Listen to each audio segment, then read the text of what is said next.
Welcome to What the Flick, talking about Masters of Sex, Surrogates, episode 7? I think. 7, okay. Of season 3. Better. Certainly, Yeah, yes. didn't bare her breast to a gorilla. I started counting the storylines on this episode. There's something like 6 of them. There's the Surrogates. Mm-hmm. There's Vegas. Surrogates, right, Vegas. There's Libby and the dude in the apartment. There's the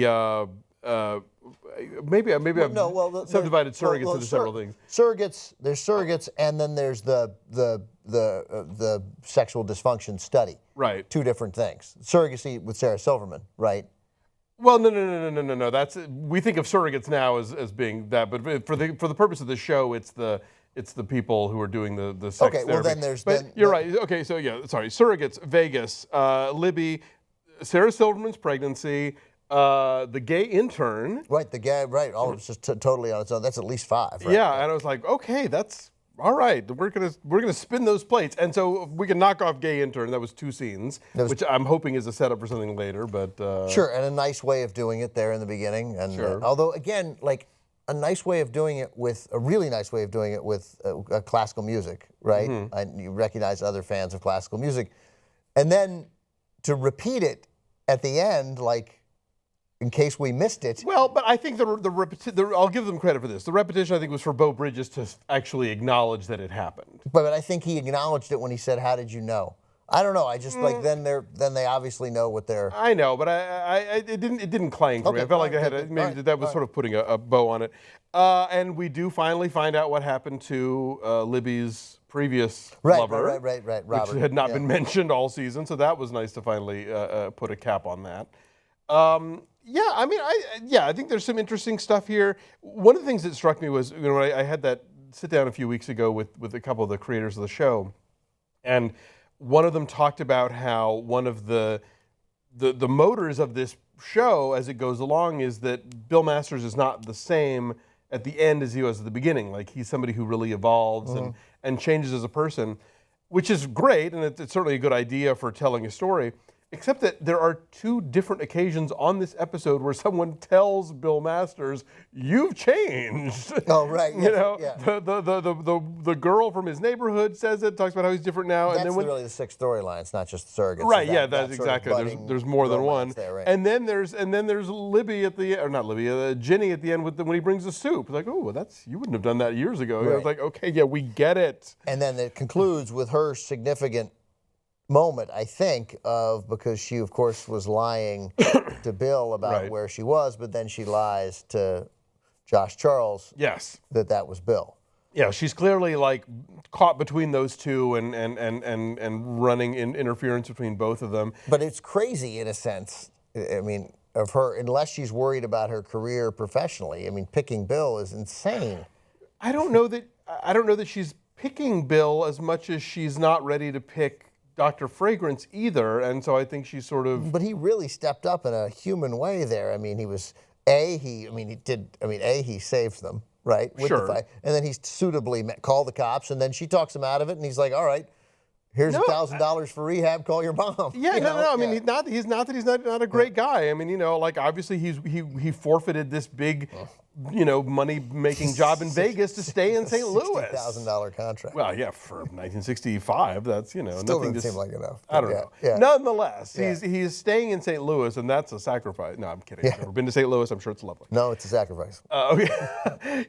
But even with all that in his favor, if she's still not feeling it or doesn't want to isn't as serious about it as he clearly is, then she's gonna.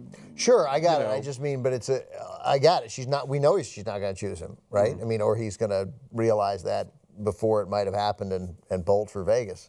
Did it not occur to Betty, who seems very she's the smartest, knowledgeable about all things sexual, that a gynecologist might notice the fact that Sarah Silverman still has a hymen? So then here's where obviously I enter into significantly treacherous waters. Okay. But I mean, does a sexually active, even if obviously she's never been with a man, doesn't a sexually active 38-year-old at some point have that happen?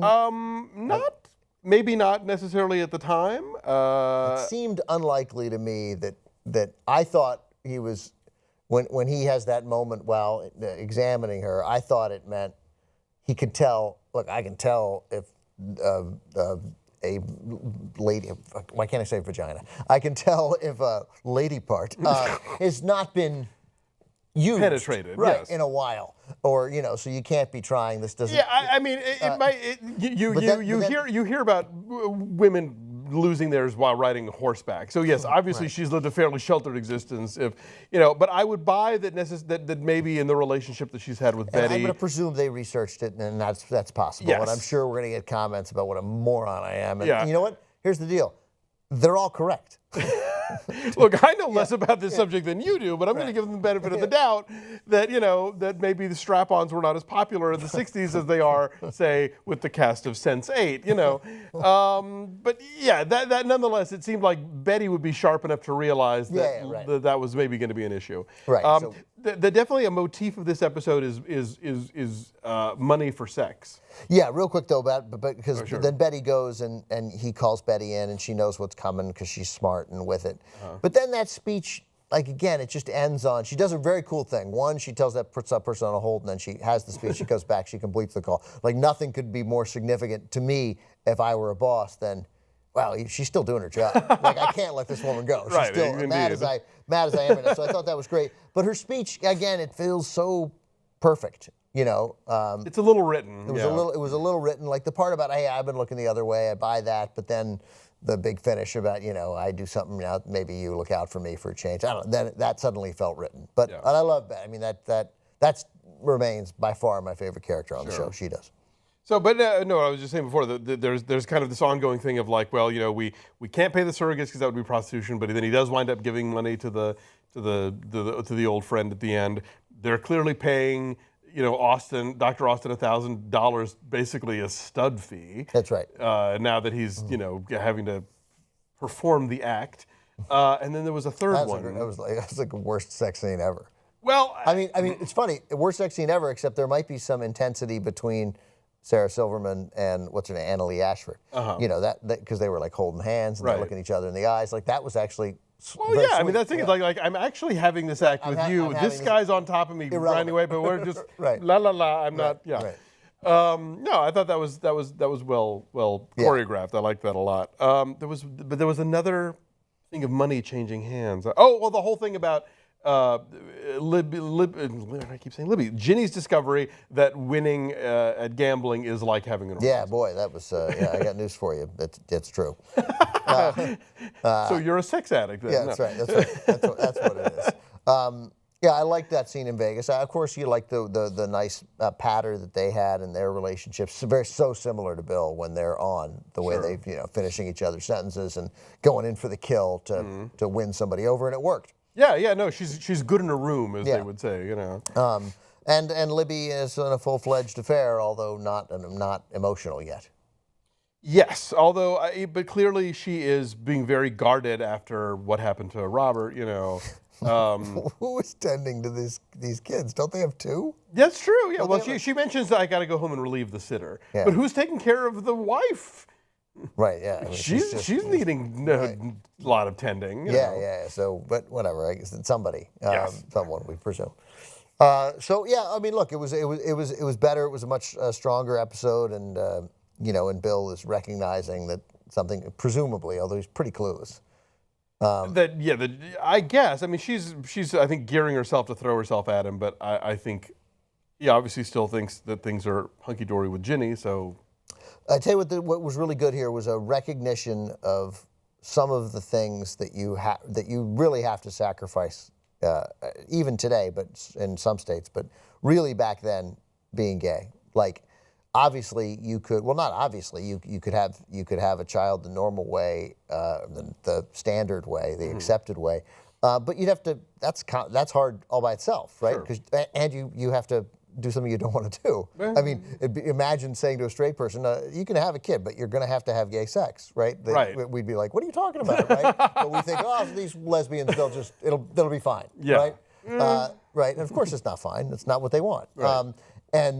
But you can't Like it's a very tangible, like you could have a kid that clearly they would be great parents, right? It would be attentive and loving, and it would be a love-filled home, and there'd be people over, you suspect, all the time, and it would be great. And But then now they're also setting themselves up, unless they, I don't know what kind of legal agreement would be in place to make sure that Austin can't up and claim some custody of this child, Right.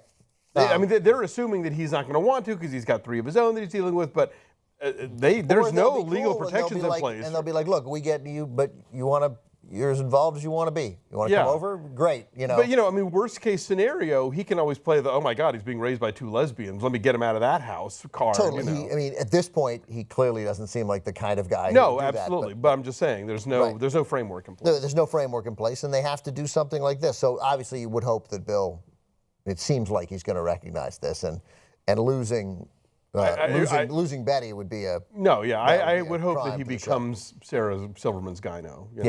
And it's just cool that they're in love in real life. That's nice. Michael Sheen and Sarah Silverman. Oh, right. I always forget that. Yeah, I know, totally. It's like because I think of him and Tina Fey on 30 Rock, and what a terrible relationship that was. So I can't. The 2 of them don't compute in my mind. But but it turns out more power to them. Yeah, that's right. All right, we'll be back in 2 weeks. 2 weeks. Labor Day. Labor Day. We won't be around for Labor Day for this, but see you in 2 weeks. Thanks.